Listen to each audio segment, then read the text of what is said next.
Tonight against the Wildcats. Millard West, the home team in the first Millard on Millard battle of the season. First quarter, Husker football commit Caden Vermas finds the outside edge and down the home sideline he goes. And see you later, along with a please don't hit me. Vermas, 71 yards to the house, putting the first points on the board of the game, 7-0 Mustangs.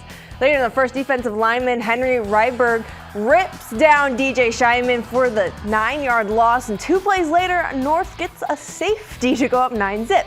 Second quarter, quarterback Zion Rush finds tight end Pierce Mooberry for the 11-yard score, and Stangs extend their lead 16-0. This one ends up being real close. Stangs hang on to beat the Wildcats 29-21.